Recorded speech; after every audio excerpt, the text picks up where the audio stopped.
Harry Potter and the Chamber of Secrets, Chapter 3, The Burrow. Ron, breathed Harry, creeping to the window and pushing it up so that they could talk through the bars. Ron, how did you... What the... Harry's mouth fell open as the full impact of what he was seeing hit him. Ron was leaning out of the back window of an old turquoise car, which was parked in mid-air. Grinning at Harry from the front seats were Fred and George, Ron's elder twin brothers. "All right, Harry," asked George. "What's been going on?" said Ron. "Why haven't you been answering my letters? I've asked you to say about 12 times, and then Dad came home and said you got an official warning for using magic in front of Muggles." "It wasn't me, and how did he know?" "He works for the Ministry," said Ron. "You know we're not supposed to do spells outside of school." "You should talk," said Harry, staring at the floating car. "Oh, this doesn't count," said Ron. "We're only borrowing this. It's Dad's. We didn't enchant it. But doing magic in front of these Muggles you live with..." "I told you I didn't, but it'll take too long to explain now. Look, can you tell them at Hogwarts that the Dursleys have locked me up and won't let me come back? And obviously I can't magic myself out because the Ministry will think that it's the second spell. I've done it 3 days, so..." "Stop gibbering," said Ron. "We've come to take you home with us." "But you can't magic me out either." "We don't need to," said Ron, jerking his head toward the front seat and grinning. "You forget who I've got with me." "Tie that around the bar," said Fred, throwing the end of a rope to Harry. "The Dursleys wake up, I'm dead," said Harry as he tied the rope tightly around a bar, and Fred revved up the car. "Don't worry," said Fred, "and stand back." Harry moved back into the shadows next to Hedwig, who seemed to have realized how important this was and kept still and silent. The car revved louder and louder, and suddenly, with a crunching noise, the bars were pulled clean out of the window as Fred dove straight up into the air. Harry went back to the window to see the bars dangling a few feet above the ground. Panting, Ron hoisted them up into the car. Harry listened anxiously, but there was not a sound from the Dursleys' bedroom. When the bars were safely back in the back seat with Ron, Fred reversed as close as possible to Harry's window. "Get in," Ron said. "But all my Hogwarts stuff, my wand, my broomstick, where is it?" "Locked in the cupboard under the stairs, and I can't get out of this room." "No problem," said George from the front passenger seat. "Out of the way, Harry." Fred and George climbed, cat-like, through the window into Harry's room. You had to hand it to them, though, thought Harry, as George took an ordinary hairpin from his pocket and started to pick the lock. "A lot of wizards think it's a waste of time knowing this sort of muggle trick," said Fred, "but we feel they're skills worth learning, even if they are a bit slow." So there was a small click, and the door swung open. "So, we'll get your trunk, you grab anything you need from your room, and hand it out to Ron," whispered George. "Watch out for the bottom stair. It creaks," Harry whispered back as the twins disappeared into the dark landing. Harry dashed around his room, collecting his things and passing them out of the window to Ron. Then he went to help Fred and George heave his trunk up the stairs. Harry heard Uncle Vernon cough. At last, panting, they reached the landing, carried the trunk through Harry's room to the open window, and Fred climbed back into the car to pull with Ron. Harry and George pushed from the bedroom side. Inch by inch, the trunk slid through the window. Uncle Vernon coughed again. "A bit more," panted Fred, who was pulling inside the car. "One good push." Harry and George threw their shoulders against the trunk and slid it out of the window into the back seat of the car. "Okay, let's go," George whispered. But as Harry climbed into the windowsill, there came a sudden loud screech from behind him, followed immediately by the thunder of Uncle Vernon's voice. "That ruddy owl! I've forgotten the Hedwig!" Harry tore back across the room just as the landing light clicked on. He snatched up Hedwig's cage, dashed to the window, and passed it out to Ron. He was scrambling back onto the chest of drawers when Uncle Vernon hammered on the unlocked door, and it crashed open. For a split second, Uncle Vernon stood framed in the doorway, and then he let out like a bellow, like an angry bull, and dived at Harry, grabbing him by the ankle. Ron, Fred, and George seized Harry's arms and pulled as hard as they could. "Petunia!" roared Uncle Vernon. "He's getting away! He's getting away!" But the Weasleys gave a gigantic tug, and Harry's legs slid out of Uncle Vernon's grasp. Harry was in the car. He'd slammed the door shut. "Put your foot down, Fred!" yelled Ron, and the car shot suddenly toward the moon. Harry couldn't believe it. He was free. He rolled down the window, the night air whipping his hair, and looked back on the shrinking rooftops of Furbage Drive. Uncle Vernon, Aunt Petunia, and Dudley were all hanging dumbstruck out of Harry's window. "See you next summer!" Harry yelled. The Weasleys roared with laughter, and Harry settled back into his seat, grinning from ear to ear. "Let Hedwig out," he told Ron. "She can fly behind us. She hasn't got a chance to stretch her wings for ages."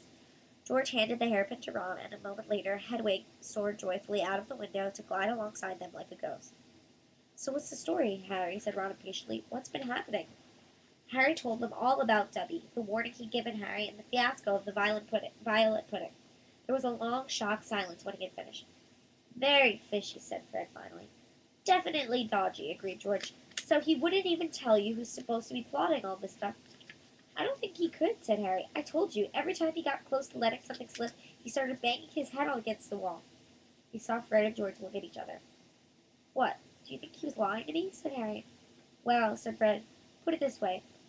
House elves have got powerful magic of their own, but they can't usually use it without their master's permission. I reckon old W was sent to stop you coming back to Hogwarts. Someone's idea of a joke.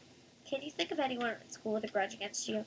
Yes, said Harry and Ron together instantly. Draco Malfoy, Harry explained. He hates me.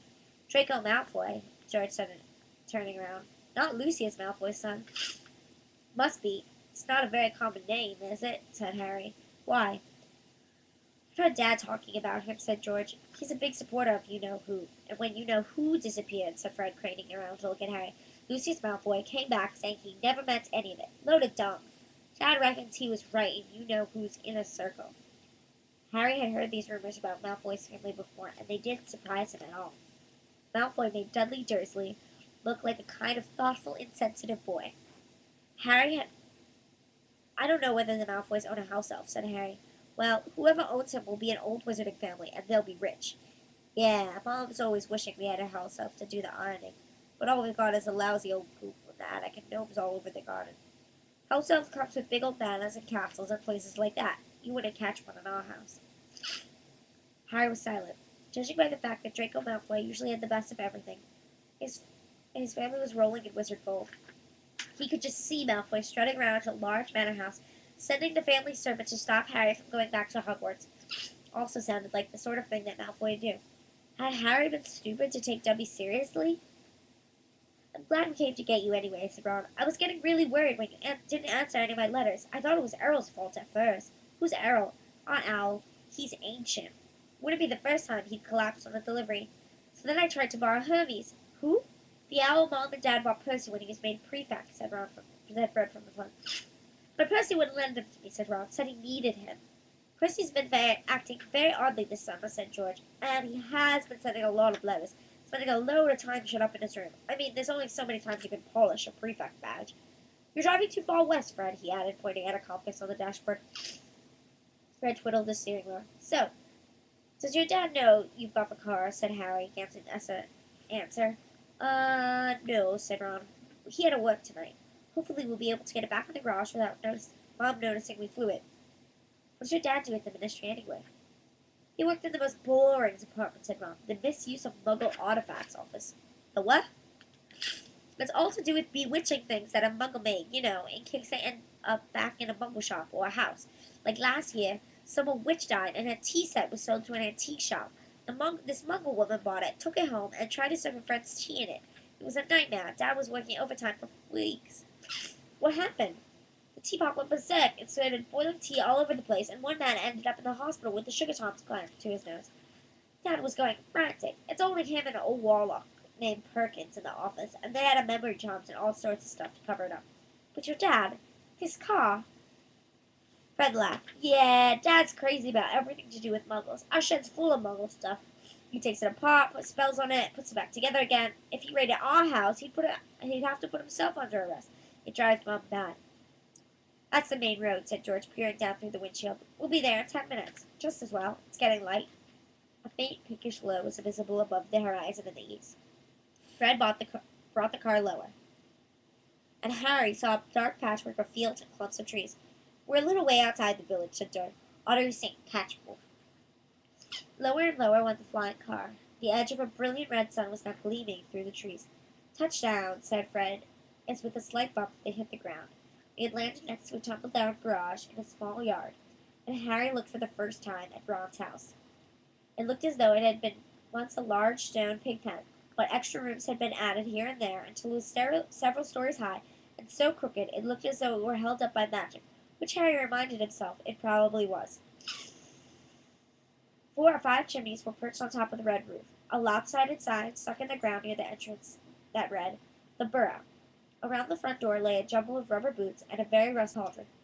Several fat brown chickens were pecking their way around the yard. It's not much, said Ron. It's wonderful, said Harry, happily thinking a perfect drive. They got out of the car. Now, we'll go upstairs really quietly and wait for Mum to call us for breakfast. Then, Ron, you come bounding downstairs going, Mom, look who turned up in the night, and should be pleased to see Harry, and no one need ever know we took the call. Right, said Ron. Come on, Harry, I sleep at the top. Ron had gone a nasty greenish color, his eyes fixed on the house. The other three wheeled around. Mrs. Weasley was marching across the yard, scattering chickens, and for a short, plump, kind-faced woman, it was remarkable how much she looked like a saber-toothed tiger. Ah, said Fred. Oh dear, said George. Mrs. Weasley came to a halt in front of them, her hands on her hips, staring from one guilty face to the next. She was wearing a flowered apron and a wand sticking out of the pocket. So, she said. Morning, Mum, said George in what he clearly thought was a jaunty, winning voice. Have you any idea how worried I've been? Said Mrs. Weasley in a deadly whisper. Sorry, Mum, but see, we had to. All three of Mrs. Weasley's sons were taller than she was, but they cowered as her rage broke over them. Bed's empty. No note. Car gone. Could have crashed. Out of my mind with worry. Did you care? Never, as long as I've lived. You wait until your father gets home. We never had trouble like this from Bill or Charlie or Percy. Prefect Percy, muttered Fred. You could do with taking a leaf out of Percy's book, yelled Mrs. Weasley, prodding a finger in Fred's chest. You could have died. You could have been seen. You could have lost your father his job. It seemed to go on for hours. Mrs. Weasley had showered herself worse before she turned on Harry, who backed away. I'm very pleased to see you, Harry, dear, she said. Come in and have some breakfast. She turned and walked back to the house, and Harry, after a nervous glance at Ron, who nodded encouragingly, followed her. The kitchen was small and rather cramped. There was a scrubbed wooden table and chairs in the middle, and Harry sat down on the edge of his seat, looking around. He had never been in a wizard house before. The clock on the wall opposite him had only one hand and no numbers at all. Written around the edge were things like, time to make tea, time to feed the chickens, and you're late. Books were stacked 3 deep at the mantelpiece. Books with titles like Charm Your Own Cheese, Enchantment in Baking, and 1 Minute Feast. It's magic. And unless Harry's ears were deceiving him, the old radio next to the sink had just announced that coming up was Witching Hour with popular singing sorceress Celestina Warbeck.